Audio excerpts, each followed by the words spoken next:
সঙ্গে আমাদের তফাৎ বলবো। সবাই কিন্তু বৈষ্ণব হতে পারে না। বৈষ্ণব হব বলে হওয়া যায় না। বৈষ্ণব হতে গেলে বৈষ্ণবোচিত ভাব আনা চাই। আপনার ঘরে বাইরের দরজাতে যদি কেউ নোংরা করে যায়, বলুন তো মায়েরা, আপনারা কি করবেন? কি করবেন মা? সকালবেলায় উঠে যদি দেখেন দরজার চৌকাঠ নোংরা করে দিয়েছে, গালাগালি দেবেন, চিৎকার করবেন? করবেন না? করবেন, এটা করবে, আমরাও করবো, আপনারা না, আমরাও করবো। কিন্তু তারা কেমন? তাদের চৌকাঠে এত বড় একটা অত্যাচার করে গেল, সে তাকে অভিশাপ না দিয়ে আশীর্বাদ। তাহলে বৈষ্ণব কাকে বলে আগে বুঝতে হবে। ত্রিনাদপি শুনিছি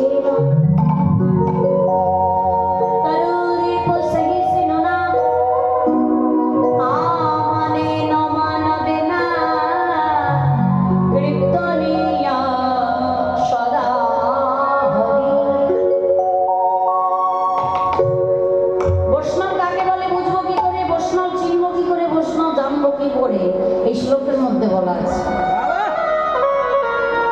ত্রিনাদপি শুনিছে নয়, আমার তৃণ মানে কি?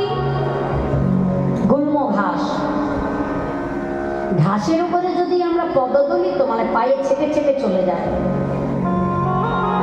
ঘাস কি চিৎকার করে বলি যোগপতি আমাকে ছেপে যেও না, আমার অঙ্গে ব্যথা লাগে?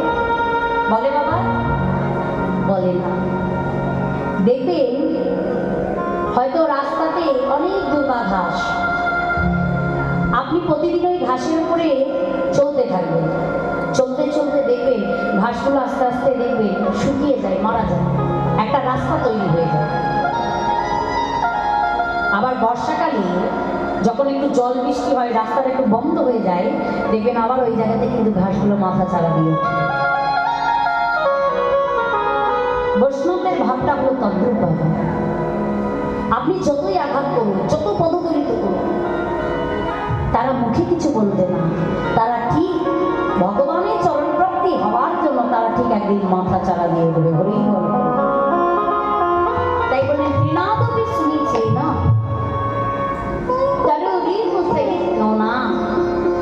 তরু মানে কি? বৃক্ষ। একটা গাছকে যদি কুঠার দিয়ে তার ডালকে ছেদন করা যায়, কেটে বাদ দেওয়া যায়, সেই গাছটা কি একবারও বলে যোগপতি আমার অঙ্গে ব্যথা লাগে, আমার ডালগুলি ছেদন করো না? বলে না? বলে না।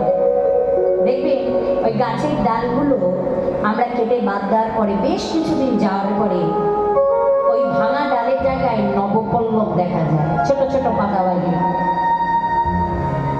যারা বৈষ্ণব হবে তার অঙ্গ একটা কেটে বাদ দিল, কত বিক্ষত করে দিলে, শত আঘাত করলে, সে কিছু বলবে না, ঠিক কিন্তু আবার সে ভগবানকে পাওয়ার জন্য নূতন ভাবে পাওয়ার চেষ্টা। এটাই হলো বৈষ্ণবোচিত ভাব। তাই বললেন তরু রিপু সহিষ্ণু না, আমানেন মান দেনা। যে ব্যক্তিকে সমাজে কেউ মান দেয় না, এক ঘরে করে রাখে। অনেকে আছেন দেখবেন যাদের সঙ্গে একটু মতের মেলে না, হয়তো অনেক সময় তাদের সঙ্গে আমাদের কিছু এমন এমন ঘটনা ঘটে গিয়েছে, আমাদের কিছু সমাজের ব্যক্তিত্ব আছে, তারা এক ঘরে করে দেয়, মানে তার সঙ্গে আর কোনো যোগাযোগ রাখে না। কিন্তু যিনি বৈষ্ণব হবে সে কি করবে জানো না? সে সাগরে গিয়ে তাকে বক্ষে জড়িয়ে দেবে, বন্ধু তুমি আমার বলে জড়াইয়ে ধরবে। এটাই হলো বৈষ্ণবের ভাব, তার কাছে সবাই সমান। তাই বলছে দেখো তরুরি সহিষ্ণু না, আমানেন মান দেনা, কীর্তনিয়া সদা হরি। সদা মুখে কীর্তন হরি নাম করবে। কি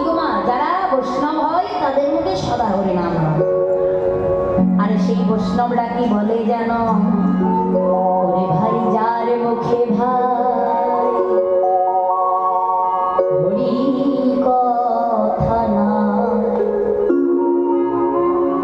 তার কাছে তুমি যেও না।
তার সঙ্গ তুমি করবে না।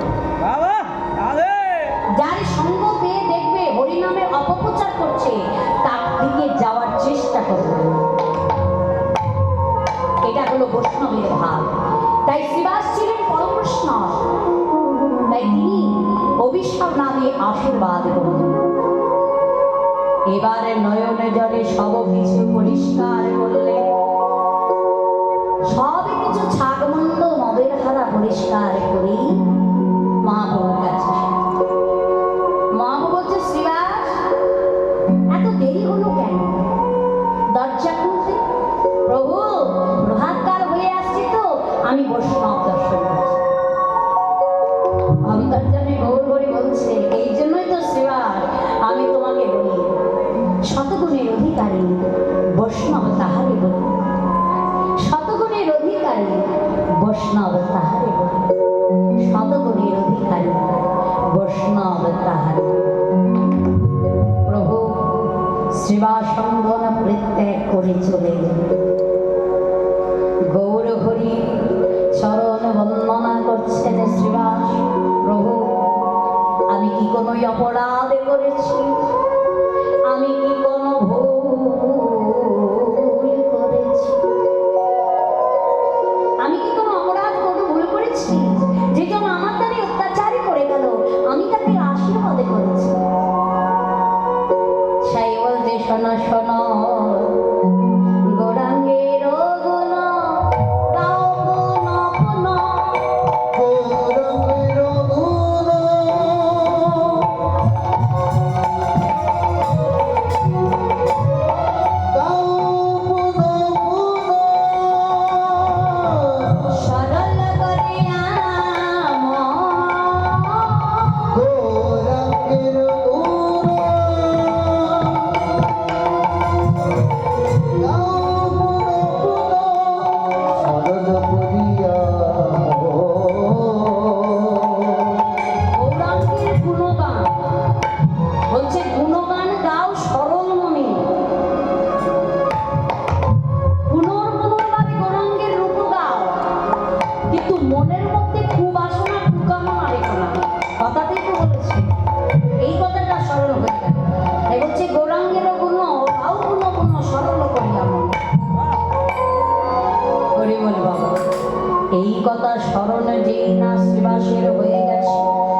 করছে।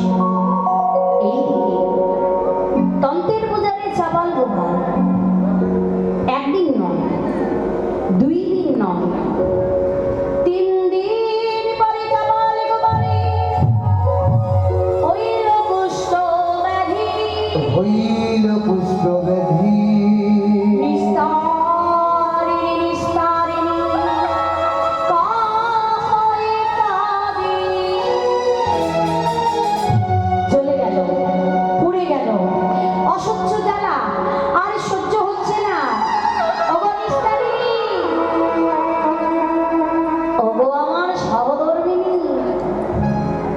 একবার এসে দেখে যাও, আমি আর থাকতে পারছি না, অসহ্য যন্ত্রণা করছে, বড্ড কষ্ট, একবার এসে দেখে যাও। চাপাল গোপালের স্ত্রীর নাম হলো নিস্তারিণী। চাপাল গোপালে অসহ্য যন্ত্রণা যখন সহ্য করতে পারছে না, ব্যথা যখন বেড়েই চলেছে, অসহ্য জ্বালা, ফেটে পড়ছে গা, অসহ্য যন্ত্রণা। এবার স্ত্রীকে ডাকছে, ওগো নিস্তারিণী, একবার এসে নিস্তারিণী নিস্তারিণী বলে দেরি না ডেকেছে। নিস্তারিণী ছুটে আসি চমকে উঠিলা। নিস্তারিণী ছুটে আসি চমকে উঠিলা। নিস্তারিণী ছুটে আসি চমকে উঠিলা। নিস্তারিণী ছুটে আসি চমকে উঠিলা। তোর বাপে তুয়া হেন কুষ্ঠ ব্যাধি হইলা। তোর বাপে তুয়া কেন কুষ্ঠ ব্যাধি হইলা। ছি ছি ছি ছি ছি। কতবার বলেছি হরিনাম গাইতে ইচ্ছে করে না, গেও না। কতবার বলেছি হরিনাম বলতে ইচ্ছে করে না, বলো না। হরিনাম শুনতে ইচ্ছে করে না, হরিনাম শোনো না। কিন্তু হরিনামে বাধা দিও না, শুনলে না, তুমি আমার কথা শুনলে না। দেখো এইবার কোন পাপে তোমার কি হলো। কথায় আছে পাপ ছাড়ে না বাপকে। পাপ করলে কিন্তু বাবা ছেড়ে দেবে না, শাস্তি তোমায় ভোগ করতেই হবে। কি গো মা, করতে হবে না? পাপ তো ছেড়ে দেয় না বাবা। তাই বলছে দেখো কোন পাপে তোমার কি হলো। আমি কালই বাপের বাড়ি চলে যাব। ওই কুষ্ঠের সেবা করে আমি